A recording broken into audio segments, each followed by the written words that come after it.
Well, hey everybody, this is Don with the Vlog of Many Things, and with me tonight is Eric Tenkar, Glenn Hallstrom, Stephen Hi, Lake, folks. and David Flor, the White Rabbit. David, how Hello. you doing tonight? All right. I've been waiting for this like for the past several hours. So That's right. Buy Glenn's book, by the way. Oh, yeah. That's the video. Find my book. All right. Fugly, how you doing? Douglas Pearson, how you doing? Thaiatus, how you doing? Valamir, how you doing? David, this is like the first time we had you on the show, or maybe the second? I've been on the show before, just with less people. Yes. We We're get crowding crowded out. today. I don't handle crowds well, so let's see how this goes. That's all right. All right. Headless Bourgeois says, I love Zork. Oh, wait, Zonk. Guess I'll stick around and find out. Yes, we're going to talk about Zonk tonight. We're going to talk about Atomic Age, David's RPG. So, David, how are you this evening? Doing well? Doing all right. All right.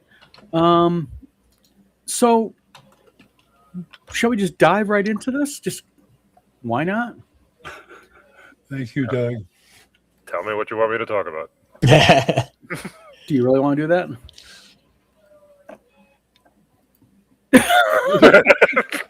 All right. Well, that's really interesting. Yes, it was. So basically, for those who don't know, David is coming out with a role-playing game. The Kickstarter is going to be sometime this year, correct, David?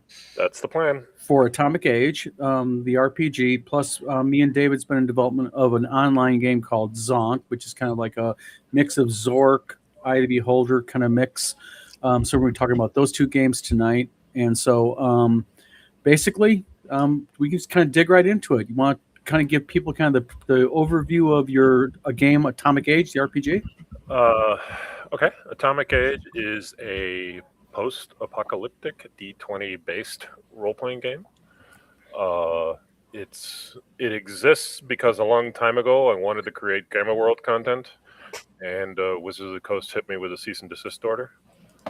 So Bastards. I decided to make my own game with blackjack and hookers, like they say. Why not? That's the name of the game? What? Glenn's like, hookers, blackjack? we What's the name of the game? We went through multiple iterations. It's actually called Atomic Age because it originally was based on it was used for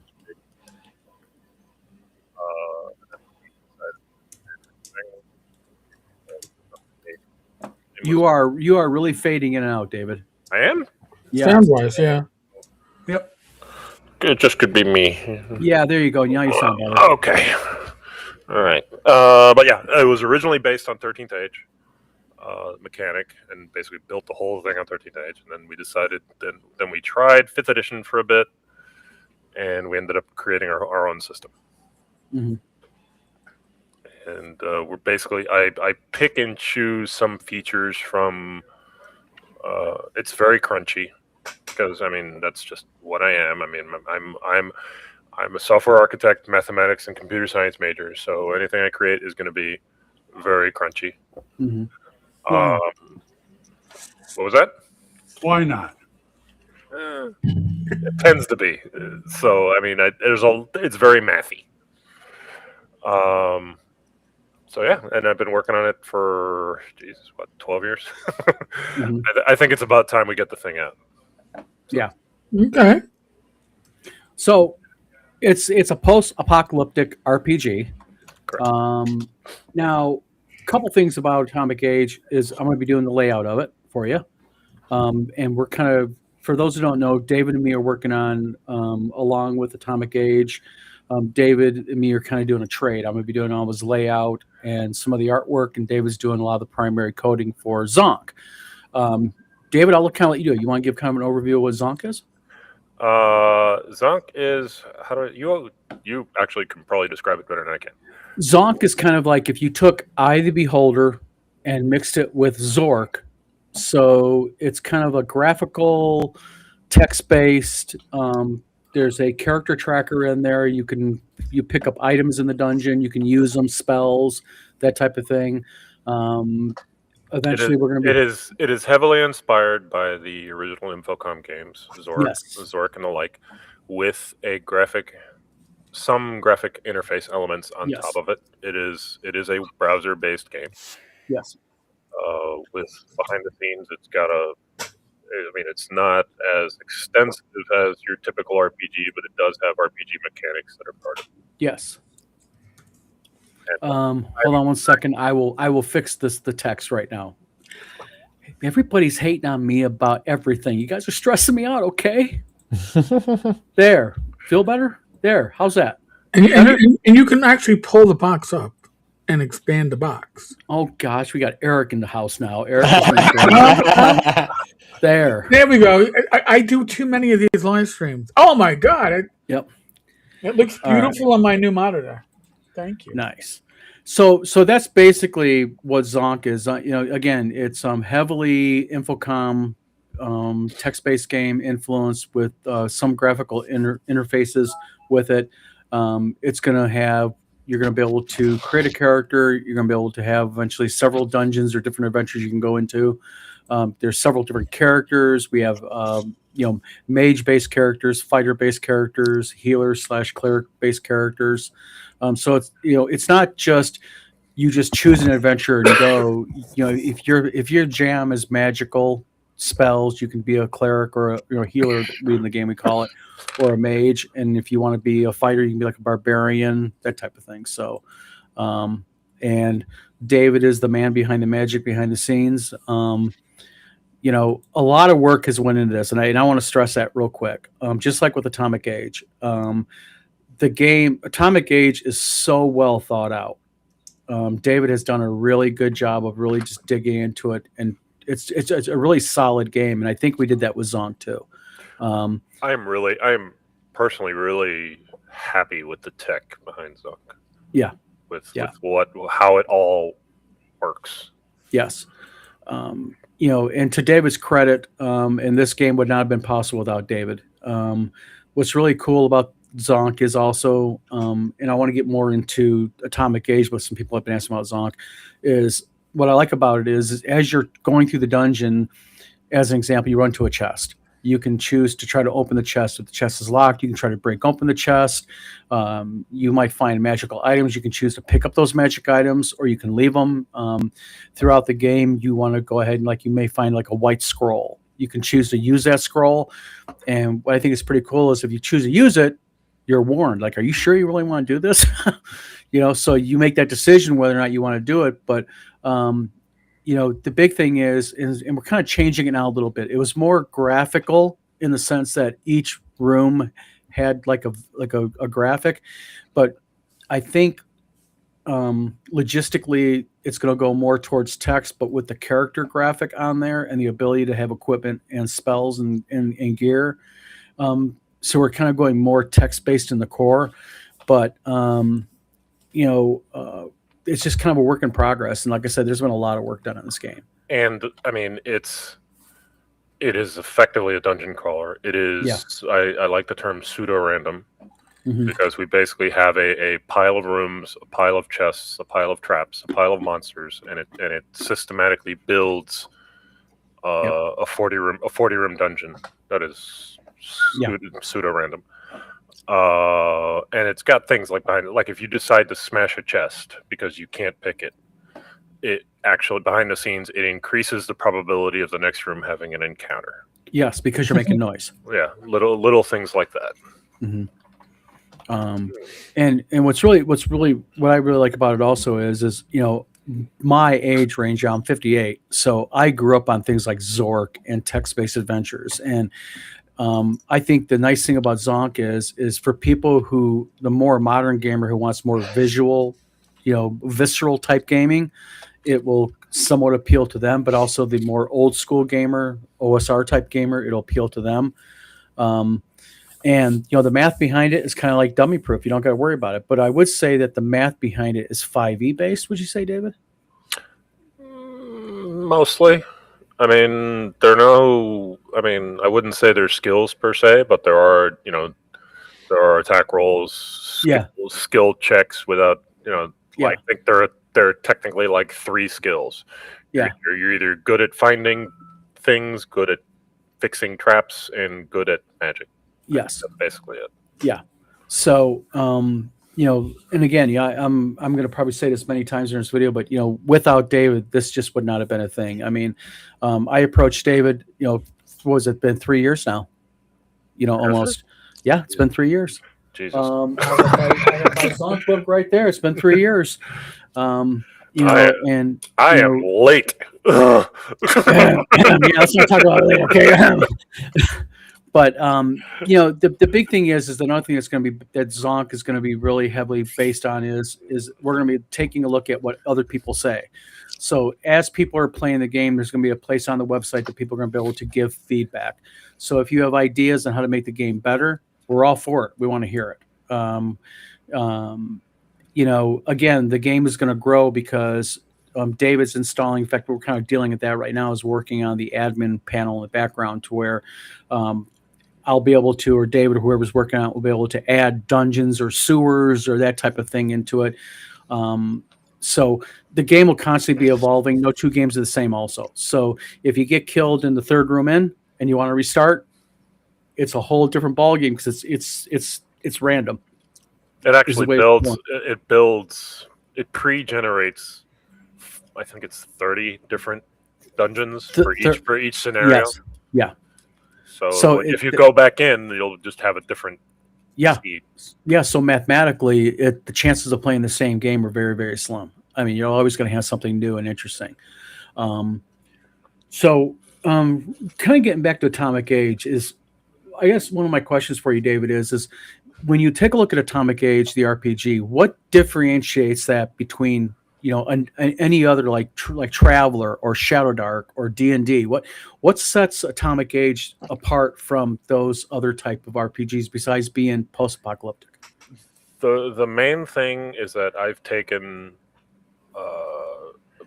basically piecemealed a lot of mechanics from multiple different game systems that I liked. Mm-hmm. For instance, I have a bonus die and penalty die mechanic, which is from games like Shadow the Demon Lord. Mm-hmm. I have an action point economy, which is very Pathfinder-ish. Pathfinder, yep. There's still some stuff that is from 13th Age, like triggers on natural even die rolls or natural odd die rolls or things of that effect. So it's basically, it boils down to being the system that I wanted. Mm-hmm. Just personally, just things I liked. Yep. And my biggest problem is that one of the main reasons why I haven't done a Kickstarter yet, and to be fair, I did try a Kickstarter, but it was a comedy of errors and everything went wrong, so we actually canceled. We tried that last year and we realized we weren't going to make it, so we canceled in the hopes that we'll. And this is something to David's credit. I want to say something real quick. I want to say two things. Number one, in answer to Douglas Pearson's question, we'll be posting when it's live where you can play the game ZONK. But also regarding the Kickstarter, this has not been a half-assed thing by David. David wants to do this 100% correct. And to his credit, he realized that when the Kickstarter launched last year, it just was not kind of jamming the way it needed to be. So Dave was like, you know what? I'd much rather pull it down, do it right when it's time to come to do it. I had planned, like you say, I don't want to half-ass this. Can I launch a Kickstarter with $100 goal like a lot of people do? Yes. Yeah, so you can say, I funded in 10 minutes. Yeah, but there's a very high probability, and I cannot personally risk being in the red. Yeah. As another thing, as far as a Kickstarter, I actually had lined up a company to do promotion for it.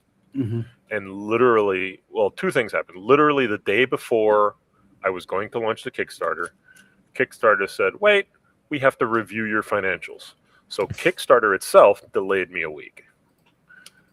Secondly, the company that I was going to use for promotion dropped me because I didn't make a video. Which, okay. So next time I will make some sort of video. Well, I mean, and I know we just mentioned this. I didn't know about that. I can do a promo video like I did for D20. Yeah.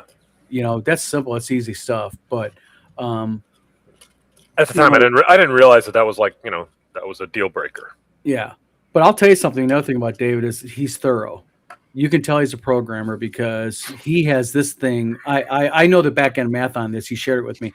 This guy's got this thing nailed down to the how much do pencils cost, and I'm going to be using on this thing to be, writing the code with. I mean, you just really nailed this down, the math. But Let, you're taking let me give you an idea of a better picture of that.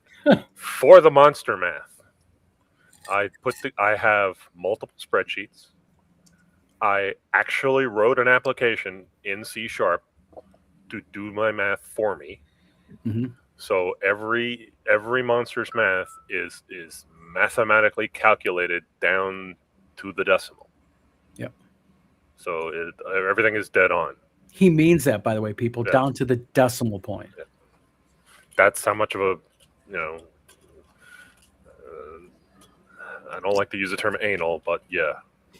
Obsessive compulsive. David, Okay. for people who know That'll you work. online, That'll work. You are a little bit on the uptight side. A little bit. Uptight is am I uptight? Really? I mean, I'm a comedy of errors, sure. like my Twitter account says, my purpose in life is to serve as a warning for others. Okay, now, real quick, Atomic Age. Is it class based? Is it there's classes and races? Is there skills? Yes. What? There are classes. There are. What's your favorite class? And I why? just added a class a day ago. Okay, but what's your favorite class in the game and why? I'm the class that I created a class that's calling a resident, which is basically a sonic based spellcaster. Oh, you got psionics in there. Sonic sound. Yes, Yeah, I do have a scion. Yes. Yes. But this new class is based on frequencies and basically themed around sound and audio and frequencies and all that. And I created it literally 2 days ago. With a new, I have these things called powers that be, which are loosely based on icons from 13th Age. Mm. Although they're not necessarily as ingrained into in 13th Age, icons are basically the entire game. Yeah. But the thing is, so what you're doing is your role playing game is pulling from so many different systems and kind of just integrating everything into something very unique, congeals into something unique. So the powers that be are I have 9. Well, I have 10 now because I also created one a few days ago. Because the Michigan area didn't have one. That's I put together. I drew a map and then each area and cut off all the sections and the Great Lakes. Oh, you're gonna tell people about it, not surprise them? The Great Lakes, Michigan area. I'm not gonna say what it is. I'm not gonna say the new power that be. But it's not you, so and it's in northern Michigan. Northern Michigan, yeah. But yeah, that whole area was missing something, and then it just dawned on me to put it all together. Yeah, because real quick for people, because people I think are kind of jumping to some conclusions in their mind. I know I would be. Just for people who don't know, is the game is broken up into regions in the United States. Was that a good way of putting it? Yeah. So different regions have different unique things that are going on about it. Because again, it's post-apocalyptic. Is that when you say post-apocalyptic, nuclear war, David? I am purposely vague. Yes, but another thing is that I intentionally try to be as vague as possible because things like that, I feel that those are up to the game master to, whatever they feel appropriate. Yeah. So throughout the book, I refer to just as the fall. And whether that was climate change, whether it was nuclear war, that was a combination of things, I make suggestions about all the possibilities, but I don't stick to anything definitive. Okay. Now, and again, for my co-host, if you guys have questions, by all means, chime in, jump in. Somebody just asked if you could play a mutant. Yes. Yeah. So I have the classes I have are Channeler, Engineer, Scion, Scout, Veteran, Resident, and Marauder, which cover like Marauder's a barbarian, Veteran is like a paladin. Channeler is like an elemental caster. Scion engineer is like a artificer. So I guess I'm going to ask some questions, and although I know the answers, I want you to kind of expand on them. I'm not trying to, I've read the game multiple times. I've been kind of going through it with layout with you, so I know it. It's actually I haven't given you the PDF in a long time, so it's probably So it's changed since then. Probably. Okay. Well, I guess I'm kind of leading. I'm going to give you some leading questions then. Sure. So we know about the classes. Now, are there different races in the game? Yes, there is. Okay. I refer to them as genotypes. Yes. And although I predefine certain ones, you can be a human, you can be a plant, you can be what I refer to as a synthetic. You can create a class that's a genotype that's an anthro for anthropomorphic. Yes. I also include rules where you can basically create your own. Yes. Your own. Yeah. You specify a frame, whether you're light, agile, heavy, and then there's a pool of characteristics that you can. So if you want to be a character that's a walking hippo, there's a means by which you can become that. See, that's what I like about your game, though. That's part of one of the things that really kind of got me, more into it is that there are mechanics within the game that allow the player to create their own unique race. So you're not kind of constrained by what Dave's telling you have to play. You can only be an elf or a cleric, or not elf, sorry, or a gnome or whatnot, or dwarf. You can actually kind of create your own being, if you will.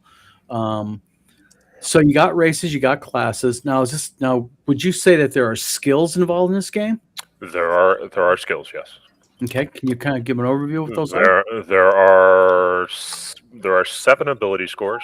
Well, technically 8. Strength. Let me see if I remember what they are.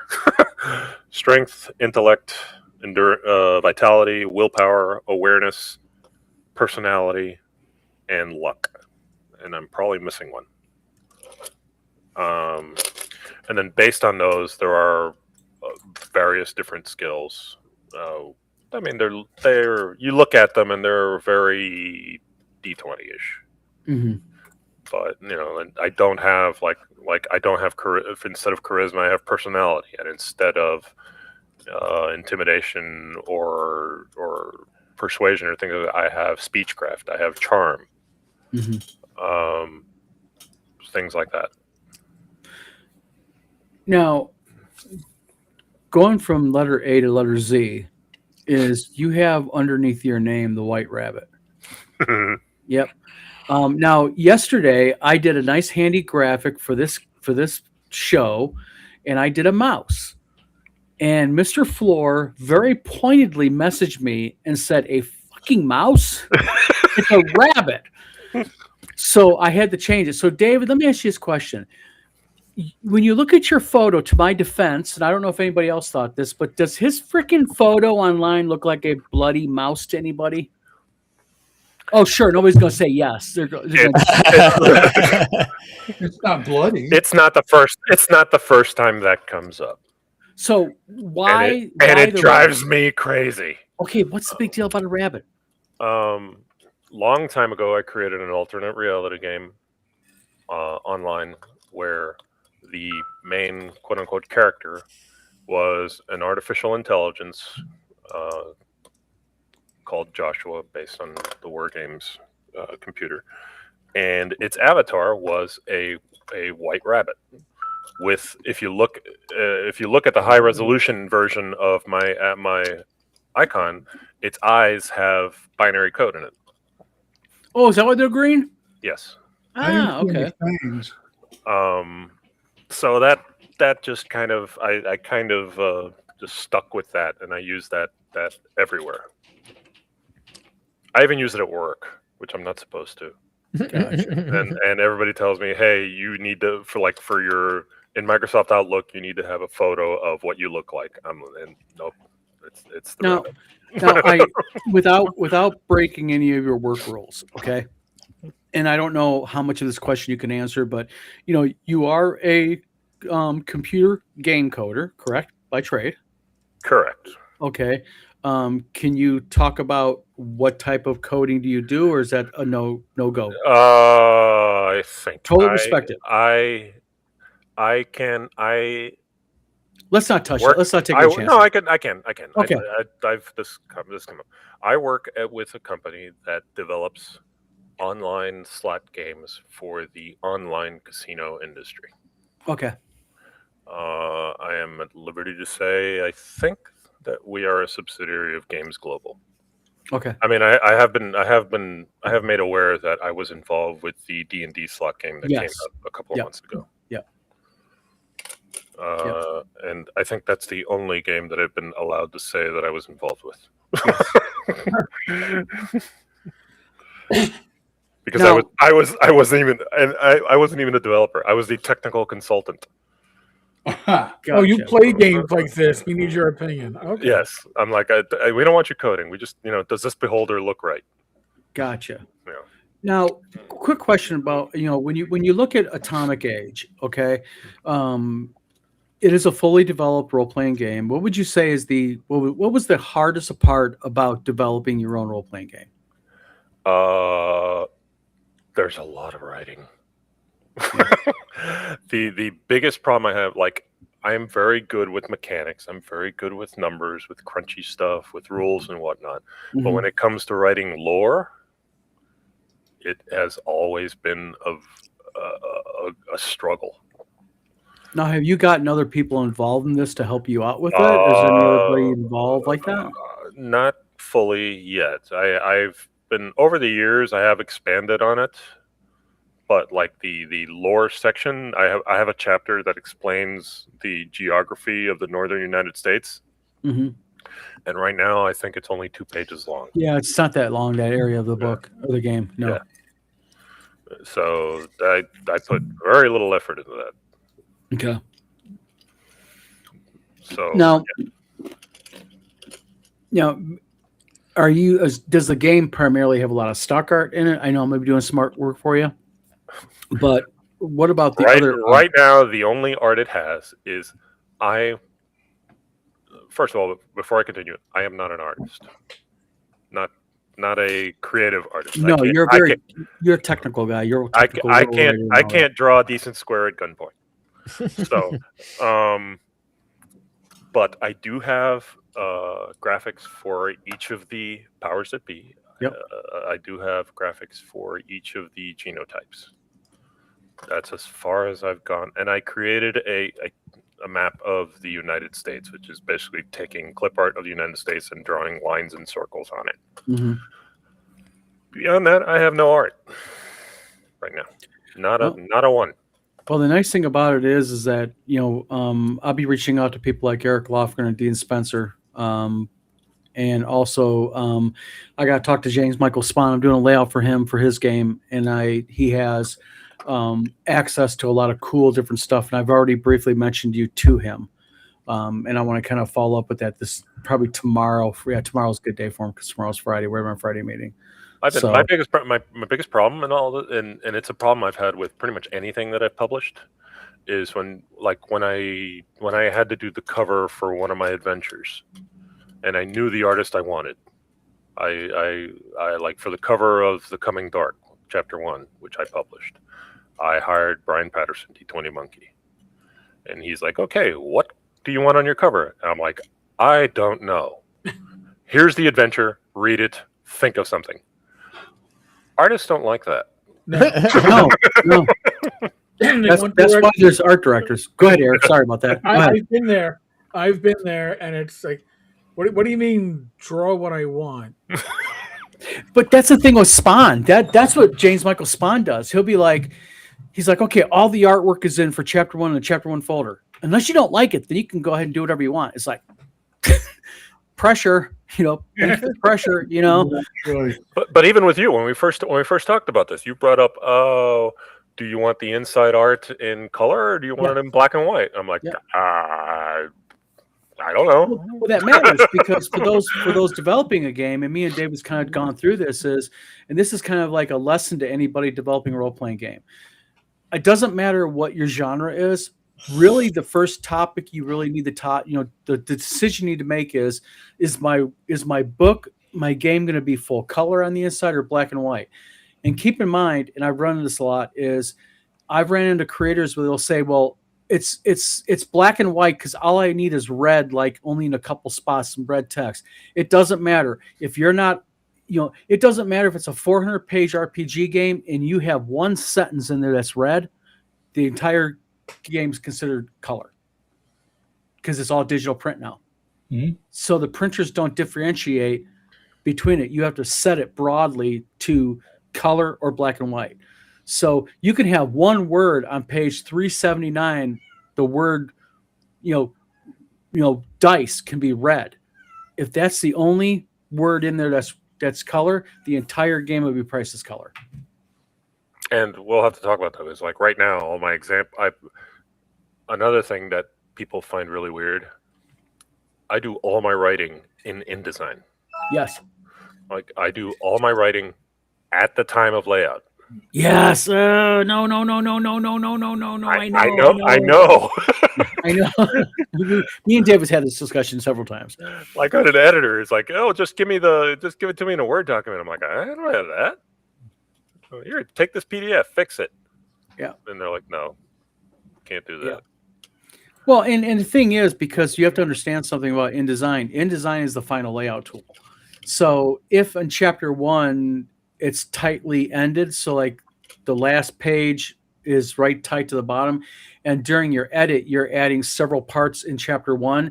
When you're adding something at the beginning of chapter 1, it kind of domino effects down chapter 1. So instead of ending on page 31, it might end on page 36. So it affects broadly the layout, and then that affects all the other pages. And again, it's like a stack of dominoes going dump, dump, dump, dump, dump, dump, dump, dump. Mm-hmm. That's the way those programs work. Yes. So David does it absolutely the most brilliantly difficult way that you can do it. But again, that's how David's brain thinks, because I'm used to David now. David just, but you're a very analytical thinker. I notice how you do it also. It's almost mathematical how you are doing the layout. It's really strange. In fact, you and James Michael Spahn, although Spahn does it also in Word, so he doesn't do it in InDesign, thankfully, but you and him think a lot alike in the way that you do your rules and the way that you kind of lay things out and such. It's really interesting. Mm-hmm. So, and you two, by the way, also are very similar in how easy you are to get along with. I like that as a layout specialist when someone says, I'm going to rely upon you to kind of help me through this instead of going, no, it must be this way, because then you make my job real hard. But Scott Mulder says, oh, I don't know any artists who work for cheap and works with Wizard Tower Games. Who could that be? Scott Mulder is an excellent artist, and he's very good at sci-fi, techno. And by the way, for people who don't know, I'm sorry, I'm going to push it. Did you know Scott Mulder has his own LP record out now? Wait, people still have record players? Scott does, like, it's almost like a V&V Nation techno vibe music. I like it. So, but... Dude, I only have one record left from my childhood, and that was the Mad Magazine LP insert for Steve Martin's Walk Like an Egyptian, so... Oh, wow. Or whatever it was. Yeah, King Tut. King Tut. Yeah, there we go.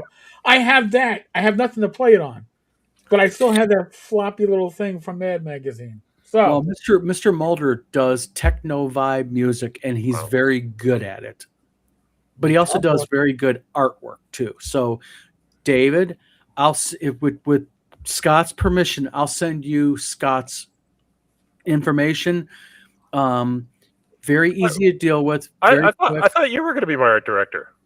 I can be your art director, but the thing is, if you want me to hire him, okay, fine. Mulder, $600 a black and white image. I'll hire you. No? Ooh, I could learn art. Like, oh, yeah, I'll break out the pencil. I can trace anything. Come on. Oh wait, I'm not watching. Never mind. Did I say that? Oh boy. big bucks. So you did famously get a CND from Wizards of the Coast. Yes, I did. Can you I care to create- elaborate? I Come on, it's something to brag I'm about. trying, I I'm mean, trying to come on. remember when it was. 13. It was 13 years ago. It was literally the week before Gen Con, and I was going to my first Gen Con. I created an adventure. I don't know if I could legally talk about it. Well, whatever. It's been 13 years, so screw it. I created an adventure for Gamma World called Fire from the Sky. Oh, All right. And part of the problem was it was in the 4th edition days, and I create say what you will of 4th edition, it was great for publishers I because like fourth edition. the math just balanced itself, and it was great for that. But Eric's anyway, being quiet. Eric, comment. I know nothing. anyway, Mike Meros did an AMA on Reddit, and I asked him the question: is Gamma World part of the 4th edition SRD? And at the time, he answered yes. Guess what? It's not. So I published my thing, and then I got a letter literally the week before Gen Con from Wizards attorneys saying, hey, this is bad, so you need to destroy this and pretend it never happened, or we will sue you, into the earth, basically. Well, that's how Mutant Future happened because they didn't have it and he had to use right. BX. So I pulled I'm like, okay, I'm fear of God at the time, so I pulled it Fire from the Sky is actually now is going to be part of is the sample adventure in the Atomic Age book. Good. Changed with it's the same layout, it's just with the new mechanics. And I have a bunch of other adventures and stuff planned as stretch goals or whatnot, and Real quick, things. what are some of the stretch goals that you're going to be offering with Atomic Age? I have at least 3 adventures planned. Okay. One, a death trap dungeon, and a couple of others. I have a website with the intent that you would be able to use it kind of like D&D Beyond, but maybe not that extensive. So like a VTT? No, it's more like you can create characters, you can create monsters, keep an online database of your personal creations, things like that. So people will be able to sign up for an account on this website and do creating underneath it and all that. That's really cool. And I'm trying to remember what other stretch goals I have, but I think that was it. And like I just created a new class, and at first I thought, well, I can make this a stretch goal, but to insert that after the fact is difficult. So I said, screw it, and now I've spent the last 2 days on and off, time permitting, adding it into the basically doing the legwork to add it in. That's all I can think of. And like initially, I had my original Kickstarter had a stretch goal of like 12K, because, like I said, I can't risk being in the red. Yeah. And after doing all the math and figuring out how much an editor costs, an editor editing, it's 2 books. It's a 260-page core manual and a 200-page monster manual. And, having an editor edit 500 pages is not exactly cheap. Well, not only that, but they're editing not a novel, they're editing an RPG, so they're doing the rules, they're making sure it's all cohesive. So it's not even a line edit. They're doing more of a complete content edit to it too. So that adds heavily to the cost. That was literally, I can show you, I have multiple spreadsheets where I was doing that. That's the way I am. Multiple spreadsheets doing the math for Kickstarter, and editing was like 60% of my cost. Yeah. Well, let me kind of jump back to Zonk real quick, just Sure. because I'm trying to get through some screen. But so Zonk is browser based, but what are you coding the actual site with? What is the language, if you don't mind? From a technical standpoint, it is Yes. C sharp. It is C sharp. C sharp. The backend database is MySQL. Yep. It is all coded by hand. I do not Yep. do any vibe coding. Mm-hmm. I'm being forced to use vibe coding at work, but I'm trying to avoid using it on personal development projects.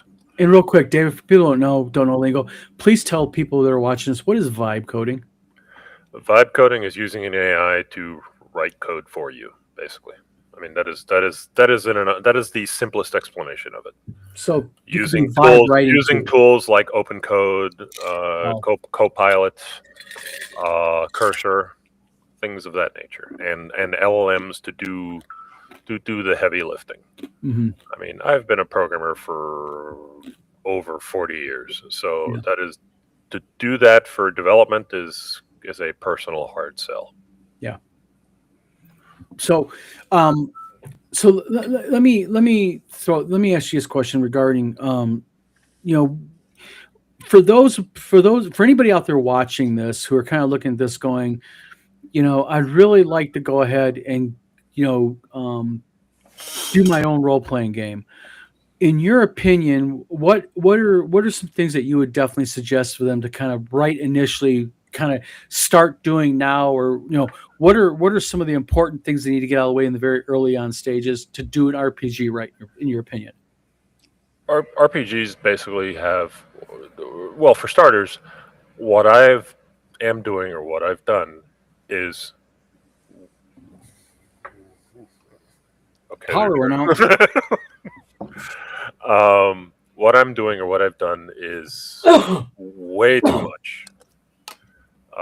Way too much for any normal person to try to do. Yeah. And basically, any RPG is two parts. It's setting and the mechanics. Mm-hmm. So if there are some people that can just create an RPG mechanics, and basically like take Fate for instance. The mechanics are hard set, and the rules are defined without a setting in mind, and then supplemental books are wrapped around are the setting wrapped around those mechanics. Same thing with Cypher, for instance. Mm-hmm. So it really depends on, and then there are different schools of thought as to you want to create an RPG that's crunchy or an RPG that's quote unquote rules light. I mean, it really depends how much effort you want to put into it. Mm-hmm. So, the easiest way in is to use a system that's already in place. I mean, there are plenty of SRDs out there. You can create your campaign setting for D&D. I mean, there's a new one on Kickstarter every 3 days. Mm-hmm. You can do that for D&D. You can do that for Cypher. You can do that for Pathfinder. You can do that for there are multiple different systems with readily accessible SRDs that you can use to create your campaign setting. If you want to create your whole new mechanic, your whole new RPG, that is a different monster entirely. Yeah. Now, what are some things? Okay, you talked about some things to look out, to do. What are some things that you would suggest people avoid at all costs when first starting out with an RPG? It really depends what you want to do. I mean, like I said, usually the mechanics are the hardest thing.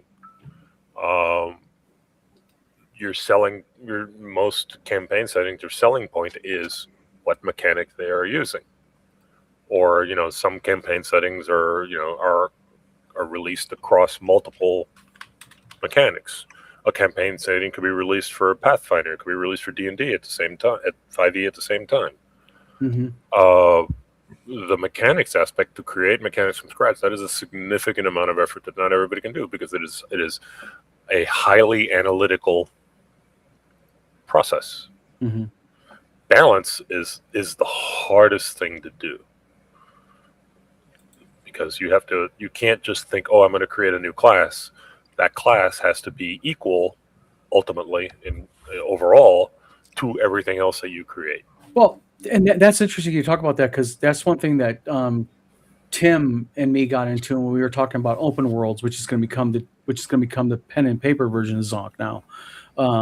David went ahead and created, the Goblin race, and he made some very unique parts of it. But I remember when he was going through the race of the goblins, there was like a whole checklist that he had to watch out for, like, because it's almost like the pebble in the water effect.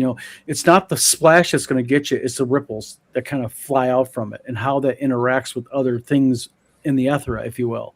So Tim was really big on, be careful what you're doing, because you got to not only look at what the immediate is, but what is the long-term effects it has within the game and the game mechanics and how everything kind of interacts, especially with things like classes and such. And like any game, like even video games, if there is something that is overpowered or easily exploitable or something like that, people will zero in on that. Yeah. And then basically the rest of your game will lose its luster. Do you think that's what happened with 5e, though, with people being able to become like Dragonkind and all these strange classes and everything? I mean, and races? It's still ultimately mathematically balanced. At least all the official material is mathematically balanced. Part of the problem with 5e, or with any system, is that since anybody can publish anything, people would blindly publish a bunch of stuff that is grossly overpowered or grossly underpowered. It just wouldn't fit into the grand scheme of things. Mm-hmm. Gotcha. Glenn, Steve, Eric, any questions or any thoughts about anything? Or no, I'm just sitting here absorbing it all. Yeah, drooling over this. I'm not. Listen, I am far from a game designer, so and I've followed enough Kickstarters to see problems with Kickstarters, and I'm so glad David is the type that's like, what do I need to actually fund this project, not play with the Kickstarter algorithm of, well, I need 12K, but I'll only ask for 4, because I hate that, because that's when you get the real failures. Yeah. Because like I could I set 12K goal, and part of my for a couple of seconds I thought, well, I can set a 9K goal. I just don't pay taxes. and and will that work technically? But technically it will in the short term, but then we'll be leaving. Wizards of the Coast will be the least of your worries. You start messing around with the tax man. My goal is to not to publish for the sake of publishing. Yeah, I want to do it right. And beware of the stretch goals. Yeah. Well, They could sink you. Well, that's another thing. One of the biggest worries that I've had is physical publishing and physical distribution. I've done plenty. I've done a few Kickstarters. None of them have been really big. I think my largest one was like a couple of grand. But none of them involved physical distribution. Well, one of them did. Well, but at that level, though, POD distribution is easy. Yeah, but there's still physical fulfillment is the reason why 9 out of 10 Kickstarters fail or go red or whatever, because they underestimate the actual costs involved in that. Like, if I'm going to fit, like, as part of my math, I fully expect that I'm going to print a pallet full of books, and that it's not going to sit in a warehouse for 5 years without anybody buying them. Well, and that's the thing. You can't, when you're doing fulfillment like that, you have your immediate. So at the end of your Kickstarter, okay, I have 425 backers. I got to print 375 books, whatever, you know what I mean? But you also have to worry about the ongoing. You want that backstock. But real quick, Scott Mulder asked a question, says, so will Interstellar be Interstellar or Zonk moving forward? Zonk was originally called Open Worlds, and Open Worlds used a thing called the task level system. And Interstellar is based off of the task level system. So yes, Zonk and Interstellar are kind of like the same back end mechanics, but they're flexible enough to where you can do missile mechanics, you can do melee combat, that type of thing.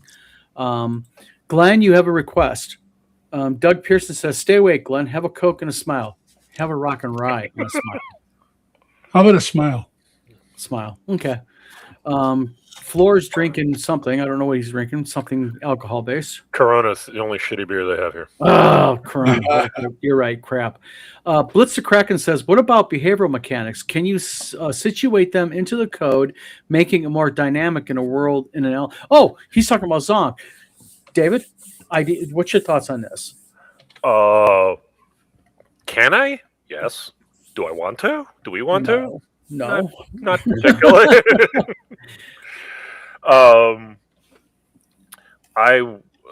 We're gonna go into the AI discussion here. I mean, if you want to touch it, I'm fine with that. I mean, you know what? AI is such a complicated thing now. Yeah. It really is. And I am not a fan of it. mm-hmm. Fully. There are certain aspects of it, like mainly the creative or content generation aspects of it, where copyrights, personal friends' copyrights have been violated, sort of thing. That aspect of it bothers me. Mm-hmm. But arguably, it's out there. Pandora's box has been opened, and like any Torment Nexus or any terrible technology. It really boils down to how you use it. Do you use it for the betterment of humanity or to destroy it? I remember in 2009, Photoshop came out with brushes. And people were like, "Oh, you're using brushes." And what people don't know what brushes are is basically you can do a pattern. You can use a brush to do a pattern. So like you can use a brush to make mountains, consistent mountains up, on something. And people were like, "But you're not drawing them. You're not creating nothing. That's like a bad thing." It's like, well, no, it's a tool, but it depends on how the tool is used. Like Eric, Eric uses, and I'm not talking out of school. Eric talks about this publicly. I mean, and I agree with Eric.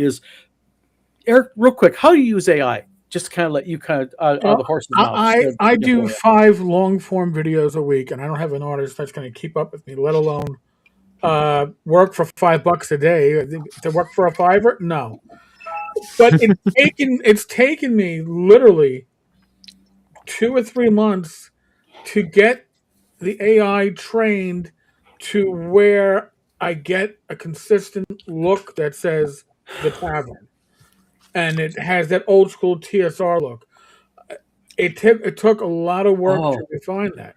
Real quick, hats off to this guy. Eric has shared with me his formulae that he puts into the AI. This isn't just Eric going, make an image that no, it's this massive instruction block. And listen, even tonight later on, I'm probably going to revise that a little bit more because I use vidIQ, and vidIQ can analyze. And it doesn't do a great job at analyzing my thumbnails because it wants Mr. Beast thumbnails. But when you explain to it why your thumbnails look like they do, then it's like, oh, all right, you're going for that TSR aesthetics. But you need a bigger font that has more contrast, and you need a more central image. So now I'm going to have to work with Gemini. But the difference but what you're doing between your AI and what David's talking about through his friends who've had their copyrights violated is 2 different things, because you're doing it for personal use, even though it's hi Hemi, Steve's cat's horny. But you're utilizing your AI, even though it's for your videos. You're not. How do I want to put this? You're not retailing out this product. It's just a video, so you're looking for consistency in your graphics and such. Yeah, and it's working, and I am happy, but it took a while to get there, And if you're not on top of AI, you're going to get the why are the door hinges on the wrong side of the door? Which, trust me, your audience will find out. Somebody will notice it if you don't. So, AI is is not an independent creator. It needs to be guided and handheld. And I want to show something here because a person went ahead and called me out on my personal page today about AI. He basically accused me of using AI, and he didn't really. He's an asshole about it. He's no longer on my friends list, by the way. I got rid of him. But I'm going to show you something here that he thought was AI, but this is why you got to be careful when you point fingers at people. Because sometimes you're not as smart as what the average bear is. Real quick. Okay, I posted this image about ZONK, and he pointed out right here. He was like, Don, not saying you know who. Well, what he didn't realize, instead of coming to me and saying, hey, why is that way? He would have known. I would have explained to him. Originally, I wanted to have a sword going up through Zonk. And I had cut that out because I wanted like the sword. I wanted to get more of like a RPG feel. And then when I stopped and I didn't use it, I forgot to remove to fix my cut. Well, instead of just come to me and ask me about it, he went ahead. He basically was a jerk about it. And it's like, so be careful when you point fingers at people too. People are very quick to point fingers, Yes. which is why I am very open to the fact that my thumbnails are generated using Gemini, which, by the way, is Google/YouTube's AI. So if anything's going to understand what a thumbnail that might work, I figure it's probably going to be the AI that works with the company that does the videos. We'll see. But yes, Steve. Sorry. Hemi is Birdie around for Hemi? No, he's. I think he's out of food again, Mr. Bottomless Pit. Oh, yes. Well, that'll do it. So like, I don't know if my girl will even show up on camera. No, she won't. That with the I got to turn off the. Hold on. And Scott does work for a very, very reasonable rate. Ah, there she is, looking at her butthole like my cats do. No, she's not looking at her butt. She's cleaning her face. Oh, okay, never mind. Yeah, Sadie. I'm allergic to cats. PTT. Oh, you are? Yes. Oh, don't come to my house then. I'm loaded with female estrogen filled house with cats and women. I discovered I was allergic to cats during a college interview at MIT. Oh, geez. I hope it wasn't too I'll uncomfortable. remember that one up there in October. We're dog people. It did not go well. Sorry. I was a shithead when I was a teen. Shellback Bo says. Fugly says, I can feed your AI. I can feed AI your adventure, then ask it what sort of picture should be on the cover. See what happens. The thing with AI is, I think. Go ahead. Two things. One, out of curiosity, I took the first chapter of Atomic Age, which I wrote 10 years ago. Yeah. And I passed it to my AI provider. Has an AI detection page. And it told me that 100% what I wrote 10 years ago was written by AI. Yep.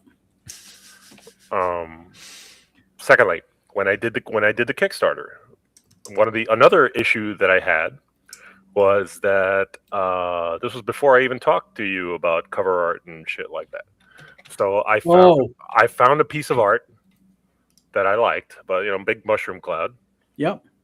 I found it on Free Pick, and I explicitly filtered out, or hopefully expected to filter out, things that were AI, and it said this is not AI.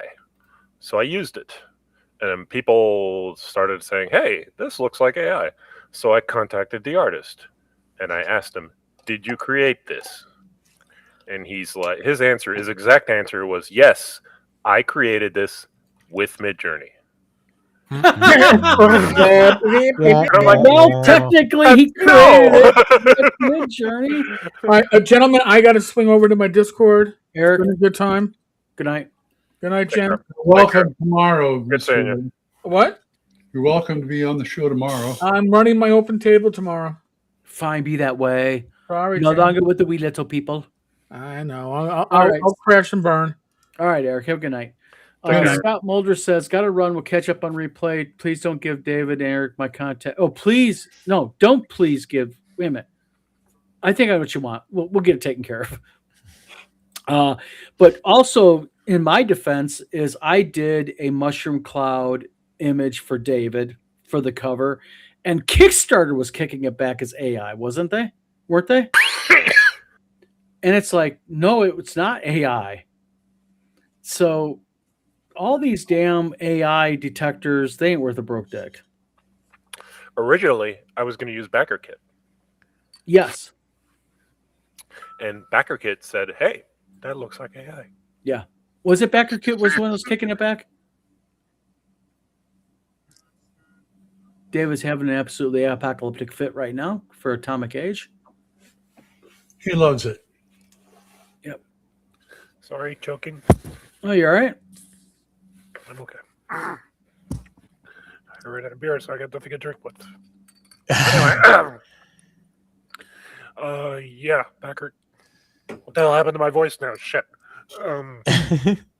Give me a second. Let me go get something to drink. You're fine. Meanwhile, while David's gone, we're going to go ahead and talk about Glenn. So what's the status of your second book happening? Nothing. Nothing.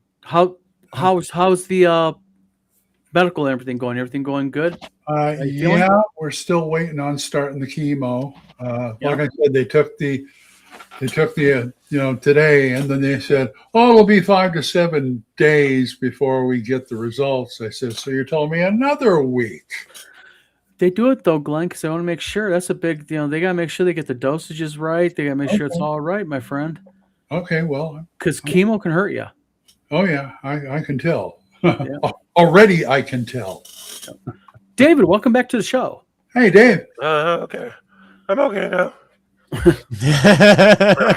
You okay, sonny boy? I'm good. I'm good. All right. What was I saying? Shit. Yeah, we did a backer kit. I had cover art, and backer kit said, "Hey, this is AI," which was what led. And backer kit at one point said, "Yeah, no, you can't use our platform." Yeah, sorry. But the thing is that there's a lot of other platforms that are doing that now, and that is Barnes and Noble and Amazon. In fact, just the other day we had another meeting over another author that I'm doing. She was doing kids' books, and they kept kicking her books back as AI. And the thing is she actually gives me the watercolors. I scan them, so she does the watercolor artwork. And we finally had a final meeting this morning on her and got it all worked out. But my question to Amazon is why are you rejecting it over AI? Because you guys give some conflicting information. They're like, by and large, they're now going to start pushing more and more that if you have heavy AI based artwork in your books, that they're going to be pushing back and not allowing you to publish. So that's something coming down the pipe with Amazon. Probably going to be in there probably mid spring 2026 update, for their contracts and everything they do. With Kickstarter, you have to be very explicit as to how you use AI. Yeah. So, but they allow it. Yeah.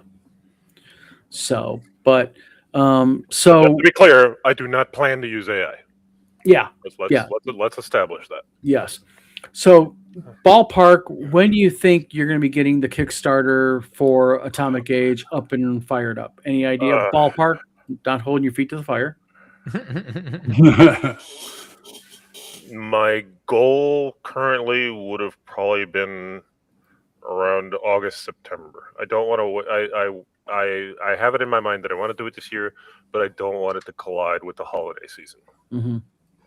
So if all goes well, by August or September, I might actually have some capital that I could promote. I can, buy ad space and get somebody to promote it and shit like that. So it is looking like it might be around that time. Gotcha. So, and then that depends on when I get art for the listing. Yes. But the thing is, for we get art for the listing, we got to kind of have a little bit more better art direction as far as we know about when we're going to be doing and what we're going to be doing, which we will have a discussion if you have time after this video. I want to sit down and talk to you about that. Plus, I want to talk about ZONK. Sure. So we will do that. So other than that, Steve, your cat seems to be having an epileptic fit happening to it. Glenn, you look absolutely enthralled. And other than that, I think we're pretty good. Beer is the cat antidote, Fugly says. Yes, evidently. But David, I think we're gonna wrap this up. It's already 9:00. But we had a lot of people asking questions, got a lot of information about Zonk out and also about Atomic Age, which is good.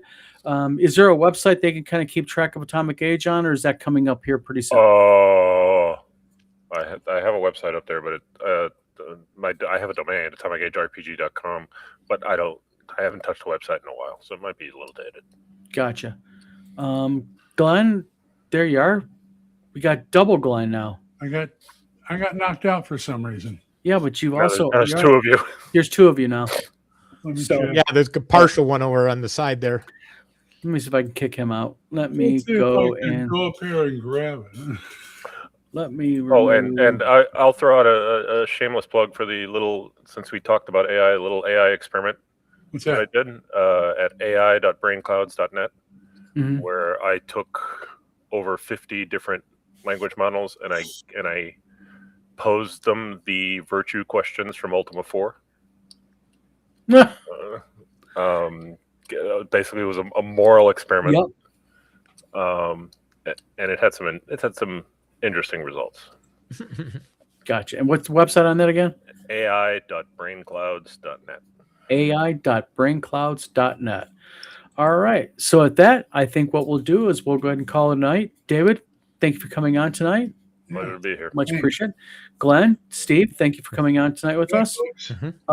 David, you could stick on live for the video for a while when we're done. We'll I'll have be a little chat.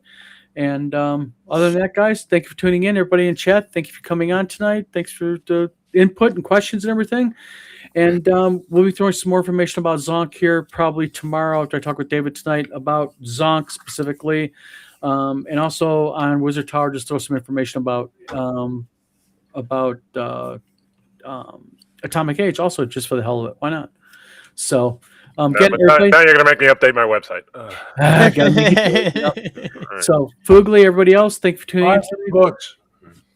Buy books, All right. buy books. So